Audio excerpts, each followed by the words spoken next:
Well, according to Billy Corgan, postmodernism is whatever the f you want it to be. Postmodernism? That's easy.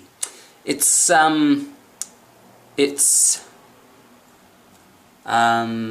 first difficulty in defining postmodernism is that everybody gets a crack at it. Let me define postmodernism. Let me give it a go. And of course, there are many different ways of defining it. It's an attitude towards truth claims. A kind of suspicion of all absolute truth claims. Truth claims are not what they seem to be. In fact, truth claims are attempts to control other people. That's one way of defining postmodernity. Postmodernism is a critique of what we assume to be real. Postmodernism argues that there's no absolute truth and that the basic structures on which we've built our whole society are just social constructs. I talk about it in terms of the rejection of any one narrative, any one story. The fact that it is postmodern after a particular period suggests that it's still open to interpretation and still yet to be defined in many respects.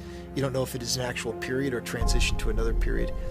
A recent French philosopher, Jean-Francois Lyotard, defined postmodernism as incredulity towards all meta-narratives. an incredulity toward meta-narratives. That's a mouthful, but basically what it means is a kind of skeptical attitude towards all claims of absolute truth. Or there's no agreed upon definition of postmodernism, but basically you can think of it as any view that, post the modern period, that is challenging the norm, that is challenging ideas of structure, of binaries, of rational thought.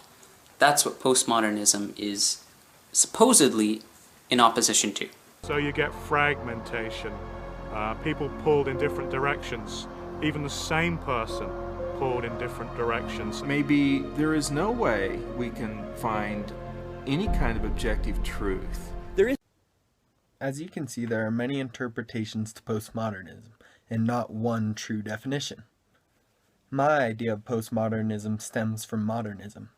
I see the disillusionment from modernism transformed into postmodernism because postmodernists are disillusioned to reality. They want to analyze everything so much and get so many reasons for reality and what's happening around us, and they're so skeptical of everything that they forget to take in the beauty of nature and life itself. So that's how I think they're disillusioned to reality.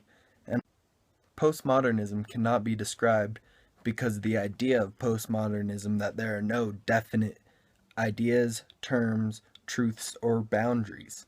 But by saying that, I'm technically violating postmodernism itself because there's no definite truths.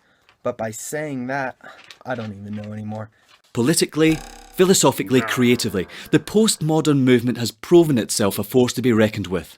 Like a giant social cattle prod compelling society to question why things are the way they are. And why they aren't. Opinions. I'm just like inviting you to join me on the bandwagon of my own uncertainty. A bird just flew by the window. That might be postmodernism. I don't get all this eyeball stuff. What are they supposed to represent? Eyeballs? It's POMO. Postmodern. Yeah, all right. Weird for the sake of weird. Oh.